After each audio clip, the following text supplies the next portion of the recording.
Hello everyone, this is Moses from ZAATARGARDENS Gardens. Right now I'm going to be showing you an update of the passion fruit vine. Lulu's smelling where the squirrels will go up. They go up and down this 4-in-1 like crazy. And they jump on the fence and they run away. Just one day she's going to get them. Ain't that right, Lulu? So we could start right here. And you can see right up there next to the chimney that it already is touching the chimney. Now if you see right here the older video where I first planted these passion fruit vines, there was 4 of them, 2 of the same varieties, right here and right here. And then these 2 varieties are very delectable ones, very delicious, purple possum or possum purple and a Frederick. So you can see some of the beautiful purple passion flowers. And then it produced a lot of fruit, but it's getting too cold now, so they're not going to ripen up. But next year, I'm expecting that they're going to be ripened really early because this vine system has a huge established root system already. And the reason why I know that is it's throwing up scattered suckers. Not that really bad, but you'll see some suckers around the fence and stuff. So this root system has gotten a lot larger. And my son loves this entryway. It looks like he's right here. Say hi, Shot. What's Lulu eating? What are you eating? Hey, put it down. What is that?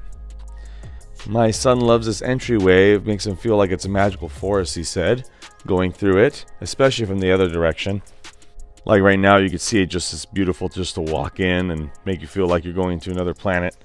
Now here it is from this angle, and this is where you could really tell how large this passion fruit vine has gotten.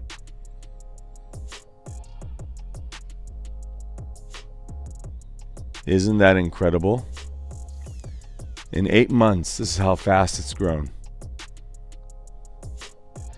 And here's another angle on the ultra wide lens. Isn't that nuts? So on Instagram, I got a lot of questions on how I grew something like this so quickly.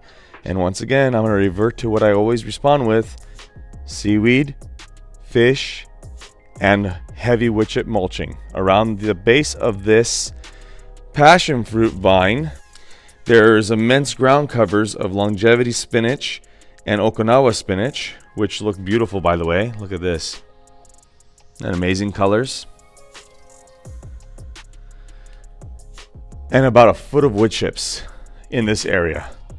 And it's getting harder and harder, but foliar feeding with seaweed and fish.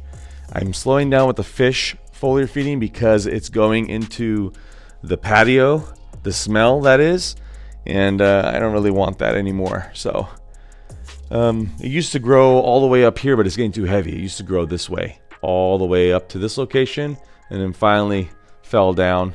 You can see it right over here. It's trying to grab, but it's not like an ivy. It doesn't grow roots into the stucco. So it's trying to get its little tendrils, you can see right here, wrapped around the little pieces of stucco and hopefully grab on. But when it gets too heavy, it falls down. All right, everyone. Happy gardening. Hello, everyone. So, like, share, subscribe. And bye, everyone. I can't remember.